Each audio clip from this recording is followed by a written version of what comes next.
Amelia woke early the next morning, still worn from the day before, but driven by a sense of purpose. She sat by the hotel window, a cup of tea in her hand, watching the dawn light spill over London's skyline. Her cheek was no longer swollen. Though a faint pink trace remained, it was a reminder of what had happened, but also of the change that was now in motion. She opened her laptop and checked her email. There, waiting for her, was a detailed plan from the airline's leadership team. It outlined new training sessions, an easy way for passengers to report problems, and a schedule for regular reviews by a panel that included people from different backgrounds. She smiled. Everything she had asked for was there, in clear, simple language. She replied with a few supportive words and offered her help in fine-tuning the workshops. Then she closed the laptop. Minutes later, a knock came at her door. Mark Gilbertson stood there with a stack of documents. He asked if she would join him in a meeting with the training team. Amelia agreed. They walked together down the hall and into a bright conference room. Around the table sat the head of human resources, the diversity officer, and two airline staff members who had flown on Flight 742. All looked at Amelia with hope and a little nervousness. Gilbertson introduced her as the newest member of the airline's advisory board. The room filled with polite applause. Amelia felt a flush of gratitude and nervous energy. She accepted the welcome and took her seat. The HR lead began to explain the first training module, how to recognize bias in everyday interactions, and how to speak up respectfully. Amelia listened, then offered real-world examples from her flight. She suggested small role-play exercises, so staff could practice polite but firm responses when tensions rose. The diversity officer nodded enthusiastically, taking notes. Next, they discussed the reporting hotline. Amelia emphasized that passengers needed a simple form they could fill out by phone or online, without fear of their complaints being ignored. She asked that the airline promise to respond within 24 hours. The staff member from Flight 742 volunteered to help design the questions, using her own experience. Amelia smiled at her and said, "Your voice matters here." The woman's eyes lit up. After the meeting, Amelia and Gilbertson walked back to the lobby. He asked how she felt. She admitted she was excited but also cautious. "Promise me we won't slow down," she said. "I've seen companies start change, then stall when other priorities come up." Gilbertson placed a hand on her shoulder. "I promise you," he said. "We will move forward, and I will hold myself accountable." That afternoon, Amelia visited the airline's training center. She watched a session in progress as a small group of flight attendants sat in a circle, led by an instructor. They took turns reading scenarios and practicing fair treatment. Amelia noticed one attendant hesitate when asked to confront a passenger who had complained about a staff member. The instructor encouraged her gently, and the attendant found the right words. Amelia felt proud to see fear turn into confidence. Later, she spoke to a group of new hires. She told them her story, not the painful details, but the lesson that every passenger deserves respect, and that even a small act of courage can change a company's path. She spoke softly but firmly, and the recruits leaned in, listening closely. When she finished, they thanked her, some with tears in their eyes. Amelia realized then that her choice to speak up had ripple effects beyond her own flight. Back in her room that evening, Amelia reviewed the day's notes. She drafted a short message to Mark Gilbertson. "The training today was inspiring. The staff is engaged. Thank you for inviting me to help." She sent it with a smile. Almost instantly, he replied, "Thank you, Amelia. Your guidance is making all the difference." She closed her eyes, feeling a warm glow of accomplishment. On the flight home 2 days later, Amelia sat in economy class. She had chosen a low-cost seat this time, wanting to experience the airline from every angle. As she settled in, a flight attendant recognized her. "Ms. Johnson, welcome back," she said, with a bright smile.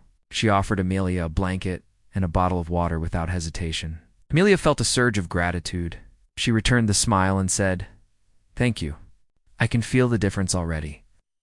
During the flight, Amelia looked around the cabin. Attendants moved with a new lightness in their step, greeting passengers of all backgrounds with warm, genuine courtesy. She overheard a brief conversation between two attendants praising the new training, saying it had taught them to understand passengers better. Amelia folded her arms and leaned back, eyes closed, letting herself breathe in the calm around her. When the plane landed, Amelia rose and walked through the aisle. She thanked each attendant she passed. They nodded and smiled. One woman whispered, "You changed our lives," and Amelia's heart swelled. She walked off the plane and into the terminal, her steps steady and her spirit light. In the months that followed, Amelia kept her seat on the advisory board. She attended monthly meetings, reviewed reports of passenger feedback, and helped refine the training. She even flew anonymously as a mystery guest, testing the service and reporting to the board. Each time, she saw improvements, faster responses to complaints, more thoughtful interactions, and a real commitment to fairness. One day, an email arrived from a young passenger who had been on a recent flight, wrote that he was a student from a small town and that he had always worried about flying as a black traveler. But on his last trip, he felt seen and respected. He thanked Amelia for making the airline a safer place. Amelia read the email twice, then forwarded it to Gilbertson with the note, "This is why we do this work." As the year came to a close, the airline released its first public report on diversity and passenger satisfaction. It highlighted a 40% drop in complaints about bias and a 20% rise in positive feedback. The report thanked Amelia Johnson for her leadership and even included a photo of her speaking to the training class. It was the first time her role was made public. That evening, Amelia sat in her living room and sipped tea. She thought back to the day the meal arrived cold and how a single moment of injustice had led to this transformation. She remembered the captain's slap and how instead of shutting her down, it had given her a louder voice. She felt a quiet pride. She not sought recognition, but she welcomed the chance to inspire others. Her phone buzzed with a message from a news outlet asking for an interview. She considered declining, then decided to accept. If her story could encourage more companies to take action, she would share it. She tapped a quick reply, "I'd be happy to talk." As she prepared for sleep, Amelia thought of the miles she had traveled from investor to anonymous passenger, from victim to agent of change. She closed her eyes and felt peaceful. She had made a difference in an entire industry. She had shown that one person's courage and quiet wealth could become a mighty force for justice. And in the soft darkness, her last thought was of the clouds she had seen from first-class windows. Oh, they had carried her overhead in uneasy silence, and how, in the end, she had used her power to make the skies safer and kinder for everyone. With that comforting image, Amelia drifted into a calm, hopeful sleep, ready for whatever came next. She walked slowly through the grand hall, her heels clicking softly on the polished marble floor. The echoes of conversations drifted around her as she reflected on the guard's calm, respectful greeting. His simple welcome, "Mrs. Obama," had touched her in a way she had not expected. It lingered in her mind, weaving through her thoughts like a gentle melody. She could almost hear his voice again, steady and sincere amid the formalities, as she moved deeper into the reception area. She saw clusters of guests chatting in small groups. Some held glasses of champagne, while others sipped tea from delicate cups. She greeted them all with warmth. Each person she met felt important to her, and she took the time to listen to their stories. An ambassador from Ghana spoke of his childhood. In Accra, a young educator from Scotland described a new school program for refugees. Michelle nodded, her eyes bright with interest, genuinely eager to learn about their work, despite the chatter and the music. Her mind kept returning to that quiet moment with the guard. She thought about how many people see her only as the former First Lady, a title that comes with expectations and assumptions.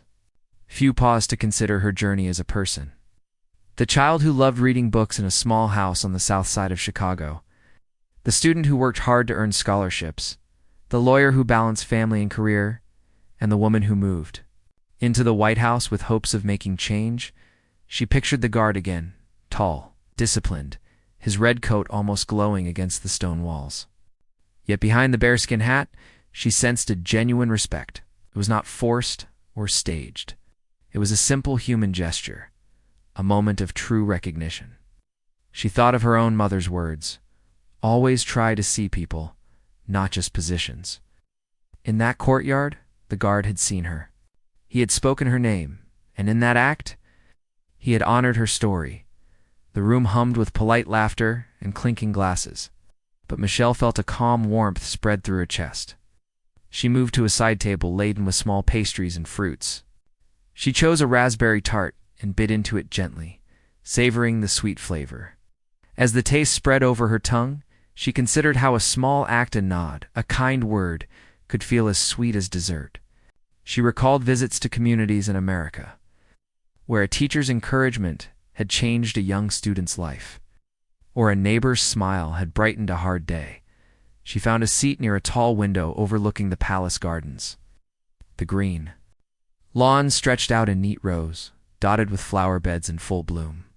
Beyond, old trees stood like silent guardians. She leaned forward, placing her elbows on her knees, and looked out. The sky was pale, and a few raindrops lingered on the glass like pearls.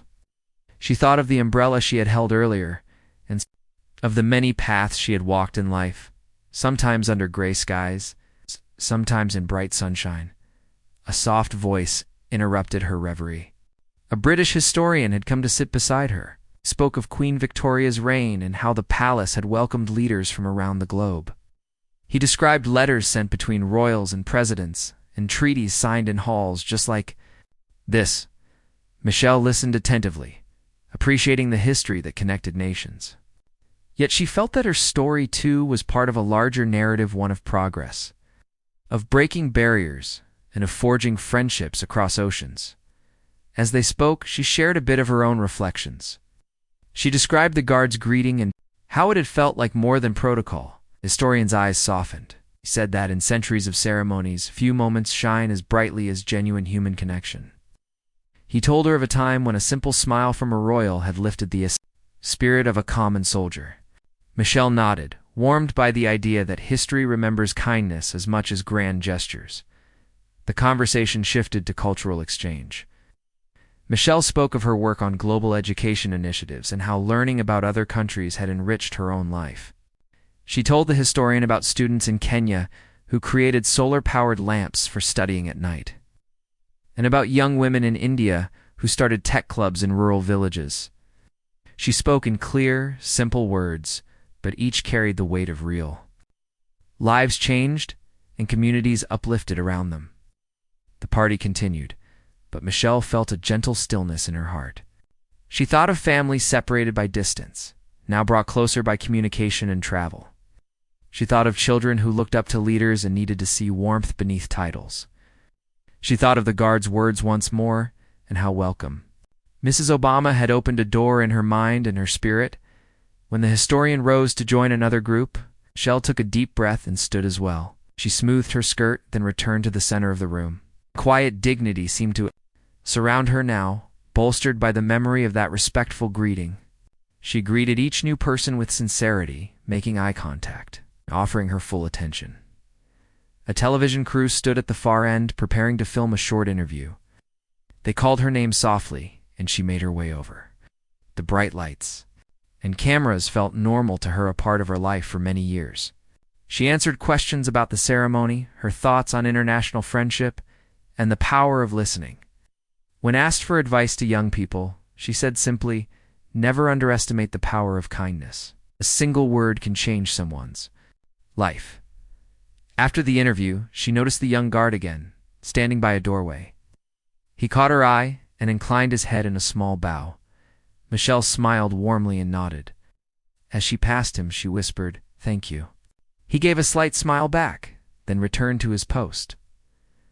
Later, alone in a quiet sitting room, Michelle sat by a fireplace with soft orange flames.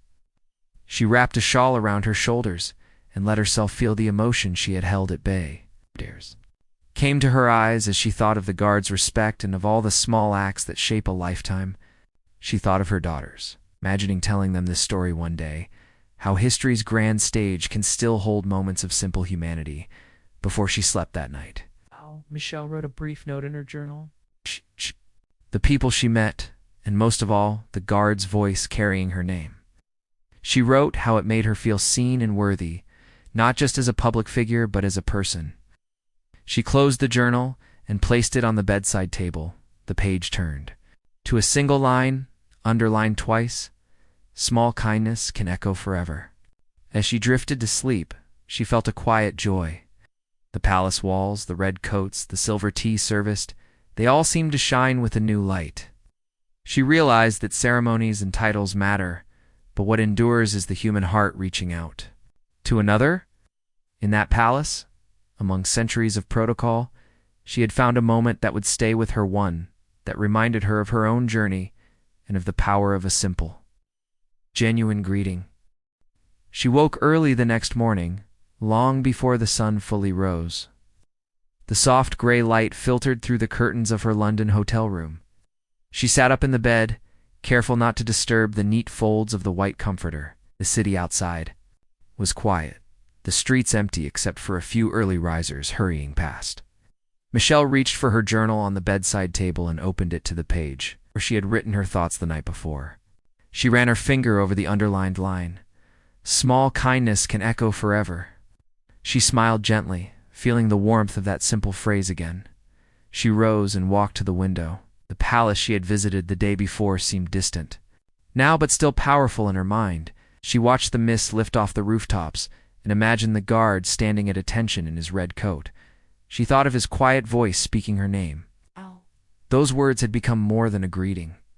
they had. Become a message she wanted to carry into every moment of her life.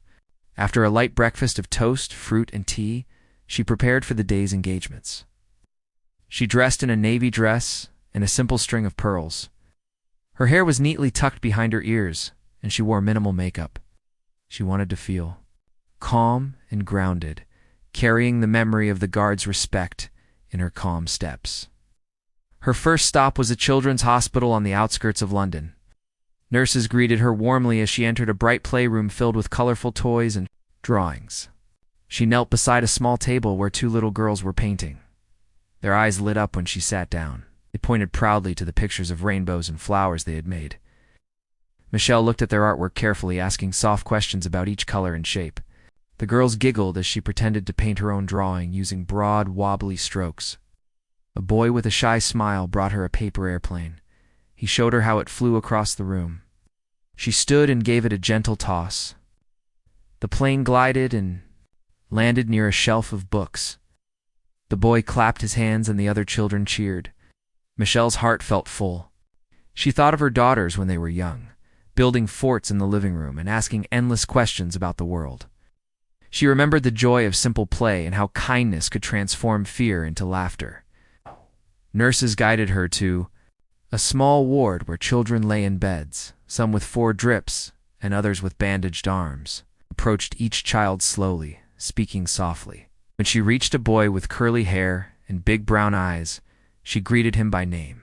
His mother explained that he loved basketball. Michelle talked about how she had once played pickup games on a neighborhood court, how she had learned that falling and getting back up was more important than winning. The boy smiled and squeezed her hand. She felt the echo of the guards, greeting once more, an acknowledgement of shared humanity beyond roles. After visiting the patients, she moved to a conference room filled with educators, doctors, and social workers. They sat around a large table covered with reports and charts. Some sipped coffee, others took notes. A projector displayed images of community health initiatives in various cities. Michelle listened as speakers described programs that brought medical care to remote villages, mental health support to homeless youths, and educational workshops to parents. When it was her turn to speak, she stood and faced the group. She spoke clearly, using simple words. She described how a small word of greeting at a palace had reminded her of the power of seeing each person as a unique individual. The group to remember that in their work, she said that data and funding mattered, but so did empathy and genuine connection. She asked them to greet every person by name whenever possible, to pause and listen, and to honor each person's story. The room was silent as she finished. Then applause broke out. Many in the room stood, clapping with genuine feeling. Michelle felt her eyes mist a little, recalling how the guard's greeting had felt like a warm hand on her shoulder. She returned to her seat, her heart light. She knew that these professionals would carry her words forward into clinics and classrooms, echoing kindness in many languages. Later, she joined a small group for lunch in a cozy restaurant near the Thames. A low hum of conversation filled the air, mixed with the aroma of fresh bread and spices. She shared a table with a group of women leaders ambassadors, nonprofit, directors, and journalists. They talked about the challenges facing women and girls around the world: lack of access to education, gender-based violence, and discrimination in the workplace. Michelle listened respectfully, offering her own experiences growing up in a time when doors were often closed to girls. She described scholarships she had applied for and jobs she had dreamed of. She spoke of mentors who had reached out a hand and believed in her potential. One woman asked how she stayed hopeful in the face of so many obstacles. Michelle smiled and said she believed in the power of small acts, like one person greeting another as a friend. She said that kindness and belief in each other could spark courage to change the world. After lunch, she walked along the river to clear her mind. She paused by a bench overlooking the water and sat down. Boats drifted by slowly, and seagulls called overhead. She closed her eyes and inhaled the cool air. She thought of the guard again, and how he had seen her as a person. She realized that she, too, wanted to see each person she met in the same way. She made a silent promise to herself to greet others with intention, to speak their names clearly, and to make space for their stories. Back at the hotel, she prepared for an evening speech at a historic theater. The stage was set with a single podium and a spotlight. Rows of seats curved around, waiting to be filled. She breathed deeply before stepping on stage, imagining herself standing before a crowd of faces bringing their own hopes and fears. The guard's greeting echoed in her mind, steady, kind, human. When the theater lights dimmed and the audience settled, she began to speak. She told them about her visit to Buckingham Palace and the guards' simple words. She described how that moment had moved her deeply and how it had guided her visits to the hospital, the conference room, and along the Thames. She spoke of the children's laughter, the professionals' dedication, and the women's courage. She told them that kindness was not a weakness, but a strength that could build bridges. Her voice was clear and warm. She looked out at the audience and saw nods of agreement, eyes shining with understanding. She spoke of the importance of recognizing each other's humanity. She shared stories of people who had made small gestures that changed lives: a neighbor delivering a meal, a teacher offering extra help, a doctor holding a patient's hand. She urged the audience to carry small kindness into their own lives. By the end of her talk, many in the crowd were on their feet, clapping and cheering. Michelle stepped back, feeling gratitude and humility.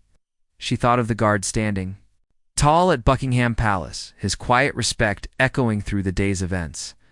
She realized that his words had become her own guidance: to listen, to see, and to honor each person she met. After the speech, she stepped into a side corridor where a few audience members waited to greet her. A young man with a disability used a wheelchair to come forward. He held out his hand in greeting, and Michelle knelt to meet him at eye level, spoke his name, which she had carefully learned beforehand, and thanked him for his work advocating for accessibility. He beamed, and she felt the power of recognition once again. A woman in a bright headscarf came next, tears shining in her eyes. She thanked Michelle for her words about kindness and said she would share them with her community back home. Michelle embraced her gently, letting the warmth pass between them. When the small group dissipated, Michelle returned to her hotel. She changed into a simple sweater and jeans. She poured a cup of chamomile tea and sat by the window. Outside, the lights of London glittered on the river. She wrote one more line in her journal: "Humanity is built on small acts of respect." She closed the book and looked at the ceiling for a moment, letting her mind drift over the day's memories. As she prepared for sleep, she felt a deep peace. The guard's quiet words had rippled through her heart, and her actions greeted others, seen their stories, and shared her own. She knew that tomorrow would bring new meetings and new faces, but she held the promise of simple kindness with her. She turned off the light and let the memory of welcome Mrs. Obama guide her into dreams of a kinder, more connected world. Michelle rested in her hotel room for a few hours before the evening's dinner. She sat on the edge of the bed, her hands folded in her lap, thinking back on the day's events. The guard's words, so simple, yet so full of respect, had become a quiet song in her mind. She felt tired, but also inspired. She knew this dinner would be more intimate, just a small group of diplomats, officers, and palace staff gathered in a private dining room. The setting would be formal, but she wanted to bring warmth and honesty to the table. She stood and walked to the wardrobe. Inside, a row of dresses hung neatly, and she chose a soft gray one made of light fabric. It felt comfortable and elegant. She slipped it on and smoothed its folds. Then she applied a light touch of makeup, just enough to bring out her eyes. Her hair remained the same calm style she had worn all day. She slipped on simple earrings and a bracelet, choosing pieces that felt like parts of herself. Then she paused before a full-length mirror, reminding herself of the lesson she carried: to see and honor others as people, beyond titles. At the dining room, candles glowed on a long table set with fine china and crystal glasses. The walls were lined with tapestries depicting royal history. Flowers and soft pastels formed low centerpieces. As she entered, a hush fell over the table. Guests rose and bowed their heads briefly in greeting. Michelle smiled warmly and took her seat at the head. She nodded to each person next to her, making eye contact and offering genuine warmth. Conversations started softly. The ambassador to Canada spoke of his country's work with indigenous communities. A naval officer shared stories from a peacekeeping mission off the African coast. A palace aide described preparations for an upcoming royal event. Each story held its own importance, and Michelle listened with care, asking questions that went beyond small talk. When the Canadian ambassador mentioned a community art project celebrating traditional crafts, Michelle leaned forward and asked how young people were involved. He spoke of workshops and mentorships. She nodded thoughtfully, recalling her own efforts to bring art programs to children in Chicago. As the first course arrived, a light soup of roasted vegetables, Michelle's mind drifted to the guard once more. She wondered about him, his name, his life outside the palace walls. She thought of his discipline, standing guard for hours, and his awareness in that brief moment to welcome her as a person. That small act of seeing her had changed her day. She wanted to break down any barriers she could in her own actions tonight. She decided to speak first. When the table quieted, she said, "I want to thank you all for sharing your stories. Tonight, I think about how each of us has a path made of many small moments of kindness, courage, or respect. Sometimes the smallest moment can have the greatest meaning." She paused and looked around. "Today I met a soldier who greeted me with a simple, personal welcome. It reminded me that beneath our roles, we are all human." That greeting stayed with me through every meeting. I want to carry that spirit here to learn about each of you as individuals. The room remained still, and then gentle applause broke out. The meal continued. A tender roast chicken with root vegetables, followed by a cheese platter. As they ate, Michelle invited each guest to share a moment of kindness they had experienced. The naval officer spoke of a stranger who helped him fix his broken radio in a storm. The palace aide told of a child who offered him an apple from her lunch when he looked tired. The diplomat from India described a bus driver who waited for her when she was late for school, even though it meant he arrived at the end of his route late. Each story touched Michelle. She thanked them and encouraged them to keep sharing kindness in their work. As the main course ended, a server brought a delicate lemon tart. Michelle noticed tears in the eyes of the palace aide as she recalled her childhood memory. Michelle reached out and gently touched the aide's hand. "Thank you for sharing," she said softly. The aide nodded, wiping her eyes, and gave Michelle a small, grateful smile. The room felt full of warmth and human connection. After the dessert, they moved to a smaller sitting area with low chairs and a fireplace. The fire crackled quietly. Soft music played in the background. The ambassador from Australia, who had not spoken much earlier, he told her of his work with environmental groups on the Great Barrier Reef. He spoke of sea turtles and coral bleaching. Michelle listened intently, asking how local communities could help. explain plans for cleanup crews and educational programs. Michelle nodded, impressed by the dedication, and asked if she could share contacts from similar programs she knew in the U.S. He agreed eagerly. Across from her, the Canadian ambassador asked how she managed to travel so much without losing a sense of home. Michelle thought for a moment and said, "I carry home in small things a photograph, a favorite book, a memory of my daughter's laughter. I find that connecting with people, telling and hearing stories, helps me feel close to home, even when far away." She smiled, remembering nights in the White House kitchen, laughing with friends over tea, recalled her daughter's voices calling from upstairs. Those memories grounded her, just as the guard's greeting had grounded her that morning. Palace historian joined them and spoke of letters exchanged between Queen Elizabeth and U.S. presidents. He read a short excerpt where the Queen had written a few lines of personal gratitude. Michelle nodded, recognizing the power of personal words over formal ones. She said, "That is what we shared today. A few personal words that meant more than pages of protocol." The historian smiled and said, "Yes.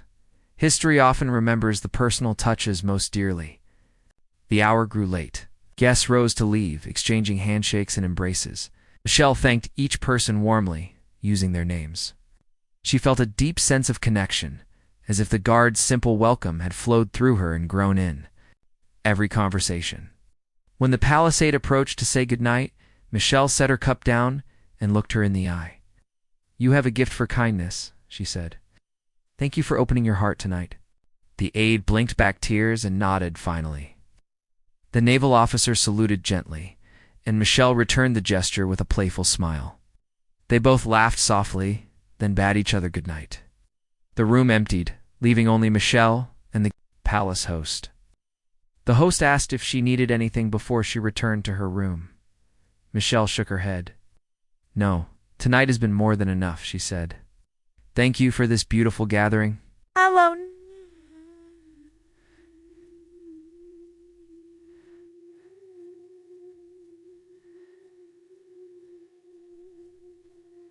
Alone, Michelle stood by the fire.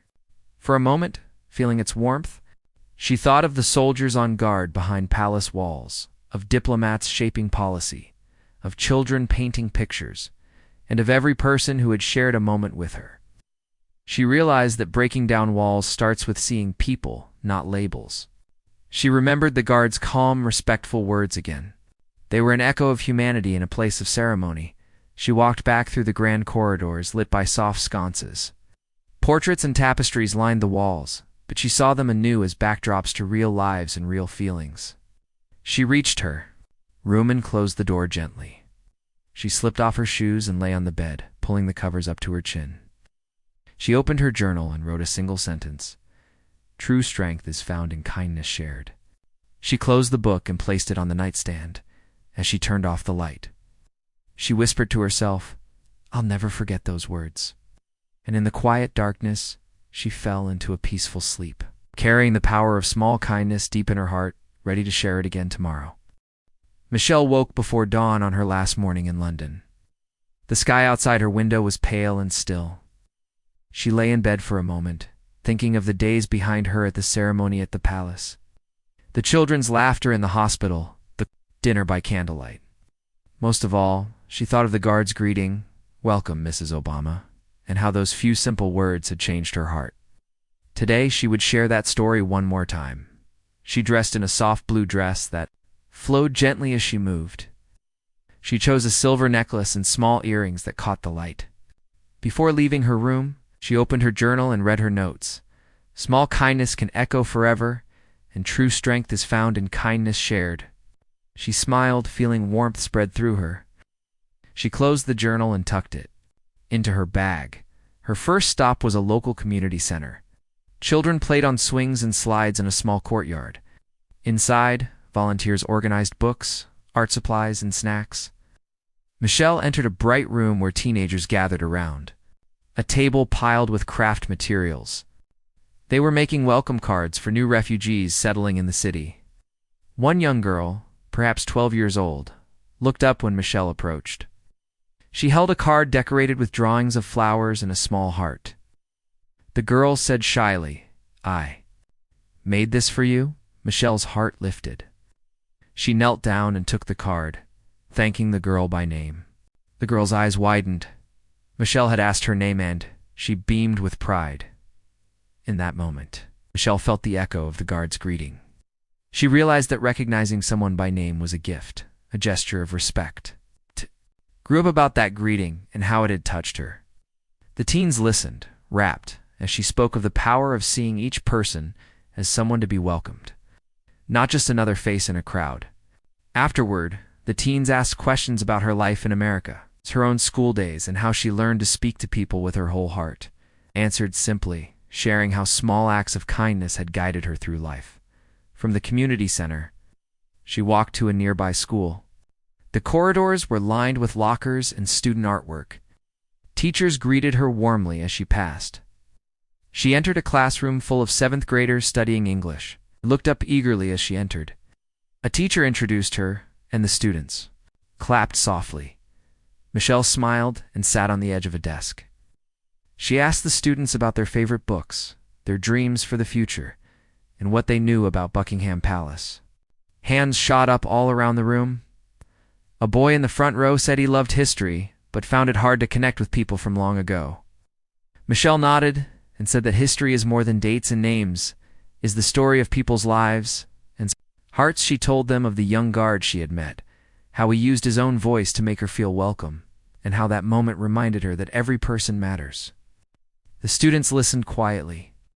A girl raised her hand and said, "I want to be like that guard, standing up, doing my duty, but also kind." Michelle's eyes filled with tears of joy.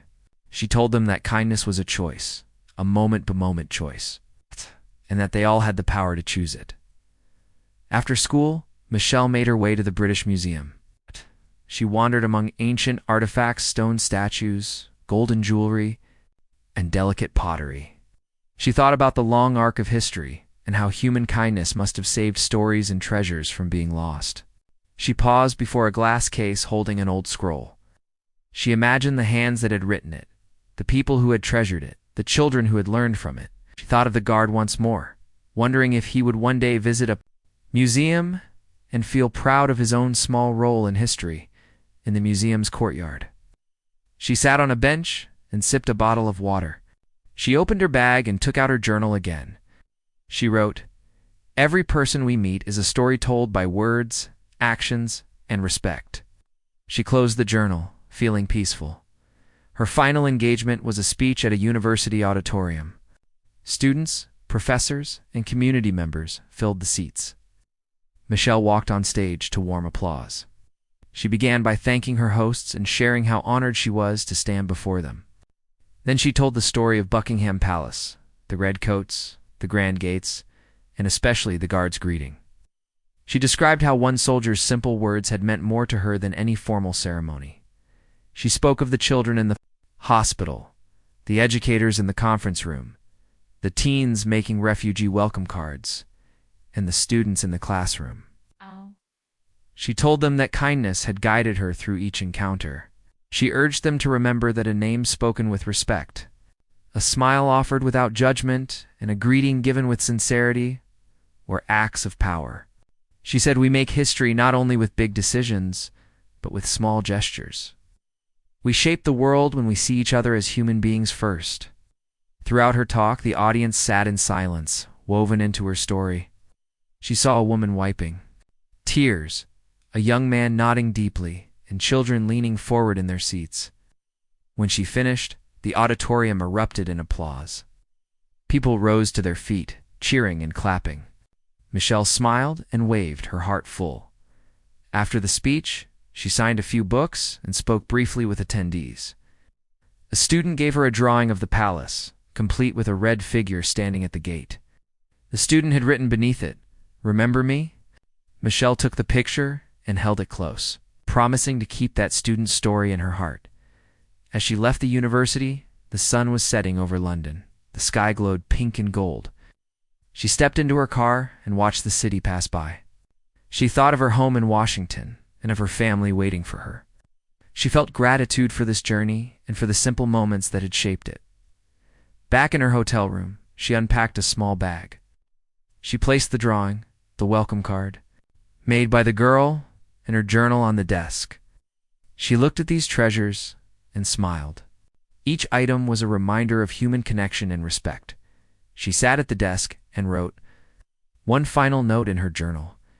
Every word we speak has meaning. Every name we remember has value. Let us carry kindness in our voices, in our hearts. She underlined the line twice. She closed the journal gently. That night, she lay down in her bed and closed her eyes. In her mind, she heard the guard's voice once more. Welcome, Mrs. Obama. She smiled in sleep, knowing that she would never forget those words. She felt the echo of kindness all around her, in the palace halls, in the classrooms, in hospital rooms, and in her own heart. And as London slept under a velvet sky, Michelle dreamed of a world where every person greeted another with respect, spoke their name with care, and offered the simple gift of recognition. She knew that these small acts could change lives, build bridges, and write new chapters in history, chapters filled not only with power and protocol, but with the quiet strength of human kindness.